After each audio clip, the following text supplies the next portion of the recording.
What's up, guys? How y'all doing today? This is Glenn with Midtown Power Washers. Got a call from one of my cousins who actually lives in the city, and he needs about half his roof sprayed.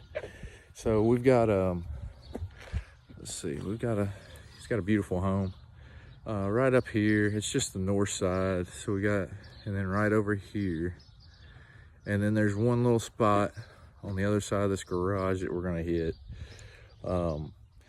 Just show you our process. We'll wet everything down real good. It should be a decent little video. I've got some about 5% mixed up, so hopefully we can spray it pretty hot and get it gone pretty quick. I don't want to try to be here too long, and I don't want to waste a lot of chemicals doing it. So we'll give it a go, and we're gonna go ahead and get this thing pre-wetted down and everything. It rained all night. It just stopped this morning, so that actually does us favors, because I'm a one-man show today. So we're gonna get after it. If y'all got any questions, please like, subscribe, all that good stuff.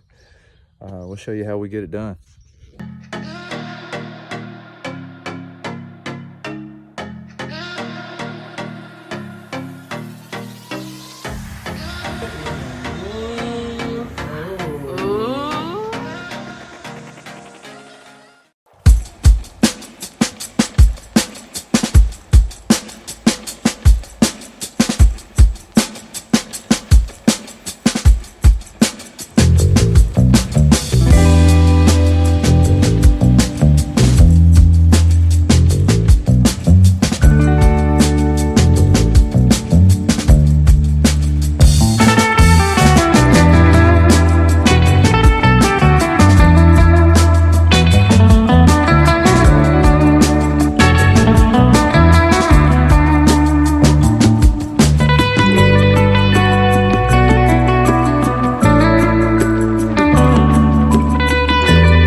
All right, guys, so as you can see, we got that little portion. You always do this in sections. So let's see if you can see it. You can kind of see it on the screen. There's a little darkness right here. We might have to hit again. It's really good to have these polarized sunglasses on, because I can really see the different shades of darkness and bright, a lot better than I would be able to with just the naked eye. But we got that sprayed down. A couple of little, property management things. So I'm a one-man show, right? I'm by myself today, and I usually am by myself. So if you look down here, I'll keep this thing on. I'll just turn it on soaker and just let it do its thing in this downspout. While I'm up there spraying, it's doing that in the downspout, which we've had rain, so I'm not really all too terribly worried about any of that, because it's rained a lot in the past day. So, but I always do that while I'm up there spraying. I pre-soak the plants. Then after I get done spraying, I get back down and I soak the plants again. I try to, make sure that if I do have any overspray, that's taken care of. I try my best not to have overspray. And this might take me a little bit longer. Obviously, it's taking me longer than if I had another guy with me. But my main issue is I don't want callbacks. I don't ever want to have a callback about some dead plants, some dead grass, some dead anything. So the only way to negate that is dilute your concentration. That's the only way to make sure that you're not going to have these issues, is to put water on it. Put some more water on it. Then when you think it's got enough water on it, put a little bit more water on it. That's my go-to, and knock on wood, we ain't killed anything yet. That's for sure going to happen. I mean, at some point in time, you're going to kill something, but right now, early on especially, I can't afford to replace, you know, $100 or a couple $100 or $1,000 worth of landscaping. I can't afford that right now. I could do it, but I can't. I mean, it would cripple what I've got going on right now. So we're not in this position to do that. So the only thing we can do is just make sure we put enough water on it, take our time, get the job done right, and keep putting water on it, you know. Make sure. You can see he had his yard sprayed today before I got here, and I don't know if you can see that color differential, but like back here it's like that bright green from where they sprayed the lawn, and then right up in this area right here up front, it's kind of cleared out. That's how much water I've put over there, you know. I'm making sure that there's plenty of water, everything is diluted down. That's the only way that you're going to stop those plants and that grass and everything from sucking up that chlorine or bleach or SH or whatever you like to call it. That's the only way to stop that from happening. So we're going to get up on this other side. This will be a little bit trickier. I'll probably have to shoot back from farther because I got a tree in the way, or I might get on the roof. Who knows? We're going to see how it goes.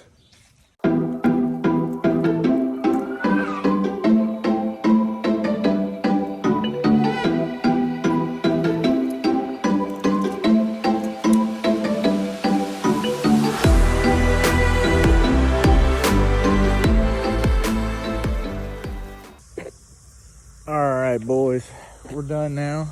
As you can see, we got everything sprayed, looking all right. I just touched up some other spots that really didn't need it, but you know, it's family. We like to go above and beyond. It took us 2 hours. Not bad, considering all things considering that I was the only one here, and you know, I talked to my cousin for a lot, you know, longer than I should have, I guess. So, you know, we did pretty good today. We're gonna make sure his wife's really concerned about the grass and the bushes. So we're gonna make sure we just flood everything with water and tell them to stay off the yard, because otherwise there's gonna be a mud pile. Hey, there's a truck right there. There she rolls by. Good boy. Yeah, so you know, that's just basically how we do it, man. We pre-soak, we soak during, we soak after. We're about to get everything loaded up. You know,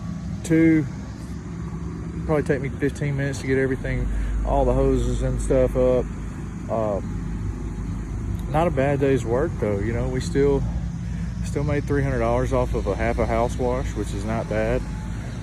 His house was bad, so there were some areas that needed to be hit twice, and that's fine. You know, we expect that. I didn't come out here and look at his house first, so you know, that's on me. That's not on anybody but me. But you know, I mean, the whole thing is damage control, man. You want to make sure that you're not damaging these people's property. They're trusting you at their house to you know, make it look good, but it doesn't matter if you make it look good and burn up half their landscaping. Okay, as you can see, I mean, he just got his yard sprayed. I mean, he cares about what his house looks like, so we have to care, right? You know, we get paid good money for the services that we provide, provided we provide the services we agree on. So I told him I wouldn't burn anything up, and that's what I intended to do. And if I've got to stay here an extra 30 minutes, an extra hour to make sure that stuff doesn't burn up, that's exactly what I'm going to do, because it's not because he's my cousin, it's because he's a customer, and I would do that for anybody. So that's the process, guys. We don't rinse anything. Now, if I was working for a real estate agent, okay, and they were trying to get a house sold or something of that nature, I might rinse it. If there's moss on it, I'm not going to touch it, because that kind of, in my eyes, I don't know that this would be true, but in my eyes, that defeats the purpose, because moss actually has a root system. Lichen, same thing. Algae, you know, if it's bad and they wanted it rinsed, I'd go ahead and rinse it for them. But I tell them, you know, it's going to be more, obviously, and you know, it's not necessary, because usually, as you can see there, all those streaks and stuff are gone. You can't really even, you know, as soon as there's a couple little spots that had some moss, but that moss has got to release on its own, man. I might as well get up there with a pressure washer. I pressure wash the stuff if that's what I plan on doing. So I've learned that the hard way. I tried to rinse some stuff off. I tried to rinse all this moss because these people were trying to sell a house, and I tried to rinse it. And I sprayed a hot mix of like 75-25, like hot, and I sprayed it up there, and it was one section of the roof, probably like a 10 by 10 area, and you know, I let it dwell for, I don't know, 20 minutes, and then I came back and I sprayed off, and a lot of the stuff came off. Some of the stuff didn't, and the stuff that didn't came back, and it was green. So lesson learned, I will not be doing that again.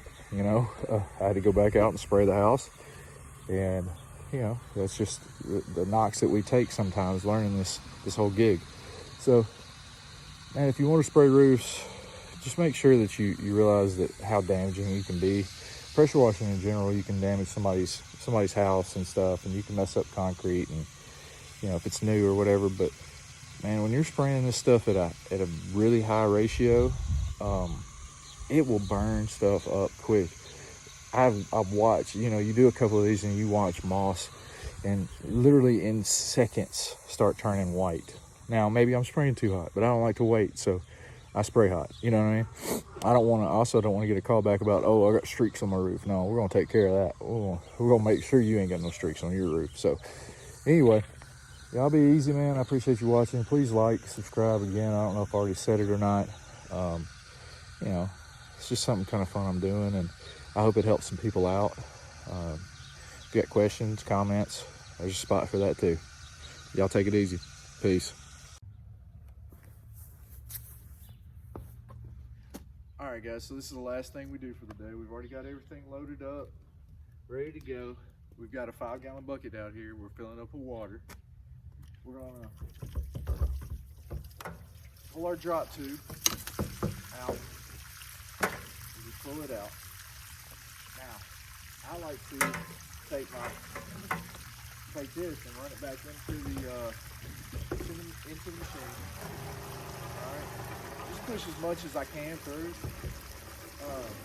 just so I don't waste that little bit of SH. There ain't no sense in wasting it. And it's not gonna hurt that pump. The pump would be all right as long as I don't run it all the way out. It should be fine. So I run that for about 30 seconds.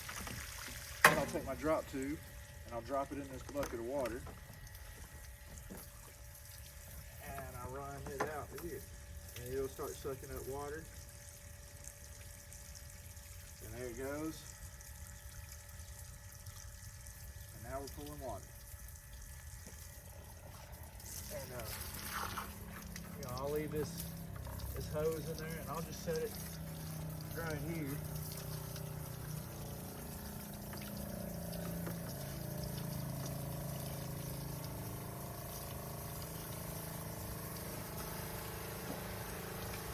Let that go for a little while. I usually let that go for as long as it takes me to kind of reel up to it and all that good stuff. You know, if you go ahead and take care of your pump's going to take care of you, right? So every single time, this is what we do. Every time we finish a house, doesn't matter if we're going to do another house, we go ahead and do this every time. I don't know if you've ever seen any guns or any hose that's not been my first little Gilmore gun. When I took it off that hose, it had so much salt deposits in there that you couldn't even spray. You weren't getting any flow through the gun because of the salt deposits, because I didn't rinse it out good. So this is the way we're going to go from now on. And I really highly advise you, if you're using a 12-volt pump, just always run some water. If you're batch mixing, this is a good way to do it. Just build you a little drop stick. You can pull it out of your tank, put it straight into a 5-gallon bucket, run water into your bucket. It's not gonna run out of water. Because this, we got good flow, and we're out here kind of in the country, and we still got good water hose flow. Everybody's always worried about, water hose flow. I've been out in one job that didn't have enough flow so far. So this is a 5.5 gallon a minute pump, and she's about to overflow right now. So that means that more than 5.5 gallons is coming out of that hose right there per minute. That's something to think about too.